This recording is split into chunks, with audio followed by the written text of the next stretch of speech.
আচ্ছা ব্লগ করে হবে কি?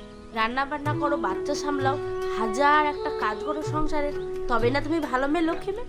আরে না না, এটা আমার কোনো কথা না, এটা হচ্ছে আমাদের আশেপাশের লোকজনের কথা।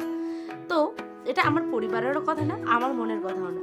আমি ব্লগ করি তো কত কিছু যে শুনতে হয়, একটা সাধারণ গ্রাম থেকে মানে ব্লগ করা, এটা সত্যি কথা বলতে অনেক অনেক অনেক কষ্টের। মানে সেই সমস্ত কিছু কথাকে পাত্তা না দেই, হ্যাঁ আমি তোমাদের সাথে একটা সম্পর্ক গড়ে তুলেছি আস্তে আস্তে করে, তাই না? যারা যারা আমার পরিবারের সদস্য, তাদের সকলকে জানাই গো অসংখ্য অসংখ্য ধন্যবাদ। আর তোমার প্রিয় মানুষটি বা তোমার পরিবার যদি তোমার পাশে থাকে, তাহলে তো সেগুলোকে কোনো কথা মনে করা, মানে তাদের কোনো কথাগুলোকে নিজের গায়ে নেওয়া একদমই উচিত না, তাই না? তো চলুন, আজকে নতুন একটি ব্লগ নতুন একটি দিনের সাথে শুরু করছি। আসসালামু আলাইকুম। উত্তর দিনাজপুরের ছোট্ট একটি গ্রাম থেকে আমি পাইল আমার নতুন একটি পরিবারে তোমাদের সকলকে জানাই অনেক অনেক ভালোবাসা। এই যে সকালবেলা উঠেই একটু মানে কি বলে উঠানটা ঝাড় দিয়ে নিয়েছিলাম। এত ভোরে উঠেছিলাম যে কি বলবো, এই তখন বাজে প্রায় 5টে, মানে সকাল 5টা, মানে এখন জানো হালকা কিন্তু একদম রোদ, মানে রোদ তো নেই, মানে একটু হালকা কুয়াশা। আর তার মধ্যে আমাদের কাপড়গুলো তারের মধ্যে পড়ে আছে। জানোই তো আমরা বাড়িতে যেহেতু অনেকগুলো মেম্বার, তাই আমাদের প্রত্যেকের একটা টেনশন থাকে যে কে প্রথমে উঠবে আর কে প্রথমে আগে কাপড়গুলো দিবে।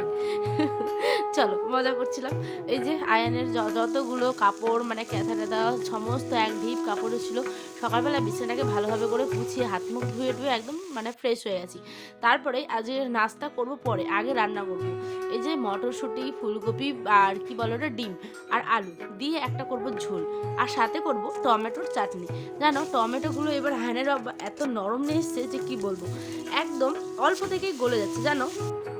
তাই ভাবলাম এগুলো বেশি দিন থাকলে পরেই নষ্ট হয়ে যাবে, তাই চটজলদি করে একটু চাটনি করে নিলাম। কাঁচা লঙ্কা 5 ফোড়ন আর একটা তেজপাতা ফোড়ন দিয়ে, তার মধ্যে কি বলে ওটাকে, টমেটোগুলো দিয়ে অনেকক্ষণ লবণ হলুদ দিয়ে বেশ করে একটু ভাজা ভাজা করার পরেই দিয়ে দিলাম হচ্ছে গিয়ে চিনি।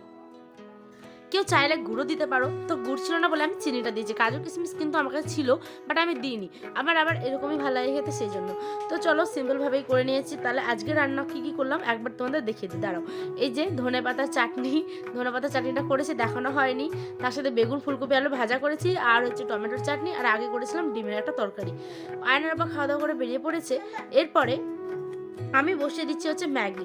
ম্যাগি খাওয়ার অনেক দিন ধরে মন ছিল জানো। আর 3টে ম্যাগির প্যাকেট বহুদিন ধরে দেখি যে শকেসের একটা কোনায় পড়ে আছে, তাই আয়নার আবারও খাওয়া হয় না, আমারও খাওয়া হয় না। তাই আজ ভাবলাম যে চলো, যখন সকালবেলা এত ঠান্ডা ওয়েদার, একটু ভাবলাম যে চটজলদি করে খাওয়াই হয়ে যাক।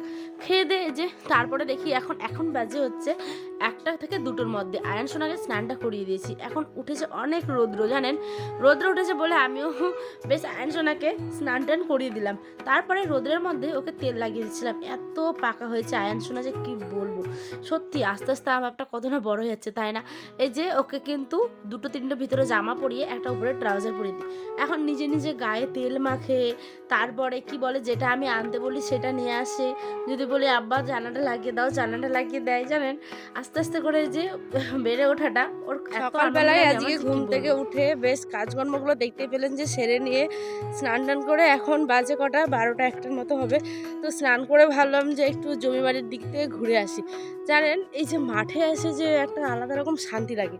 সত্যি কথা বলছি, এই যে পুরো ফাঁকা দেখছেন, পুরো মাঠ, এদিকে মাকাইয়ের জমি।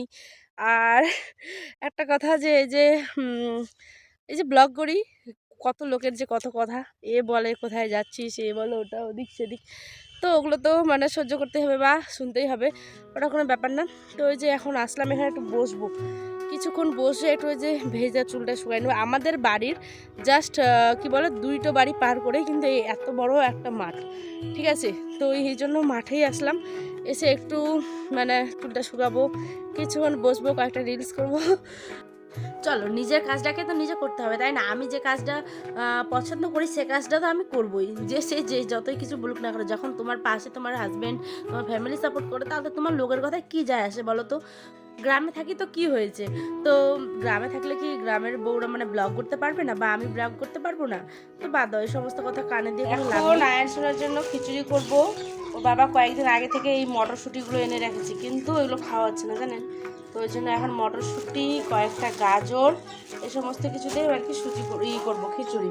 2টা গাজর, এগুলো অনেক দিনের আর কি গাজর আর হচ্ছে গিয়ে এই প্যাকেটটাতে এনেছিল হচ্ছে মটরশুঁটি। তো চলো এগুলো দিয়ে একটা খিচুড়ি করে নিই। মাঠ থেকে এসে দেখছি আয়নসোনা ঘুম থেকে উঠে পড়েছে, সেই জন্য এই যে আমি এখন বসে দিচ্ছি যে খিচুড়ি, আলু মটরশুঁটি আর গাজর। মানে কিছুদিন ধরে দেখছি এগুলো ছিলই, তো নষ্ট না করে কী লাভ, এগুলো একটু খিচুড়ি করে দিই, একটু আমি খাবো একটু আয়নসোনা খাবে। তাই যে চালটা আর ডালটাকে ধুয়ে একটু হলুদ লবণ তেল দিয়ে বেশ করে আগে সিদ্ধ করে নেওয়ার পরেই পাঁচফোড়ন আর একটা শুকনো মানে লঙ্কাতে দেওয়া যাবে না, কাঁচা লঙ্কা ফোড়নে দিয়ে একটা তেজপাতা দিয়ে নিয়ে এটাকে জাস্ট করে নিয়েছি। তো এই যে দেখো এটা মানে প্রেসারে দিয়ে দিলাম, এটা সিদ্ধ হোক, আর এর মধ্যে কিন্তু খিচুড়িটা আমার হয়ে গেছে, আয়নসোনাকে খাইয়ে দিব। তাহলে আজ এ পর্যন্ত, দেখাবে অন্য একটি ব্লগে। সকলে ভালো থাকবেন, সুস্থ থাকবেন, সাবধানে থাকবেন। আর আমার ব্লগগুলো কেমন লাগছে অবশ্যই কিন্তু কমেন্ট করে জানাবেন। লোক যতই কিছু বলুক না বলুক, নিজের কাজটা অবশ্যই ভালোবেসে করবেন। আজ এ পর্যন্তই, টাটা, আল্লাহ হাফেজ।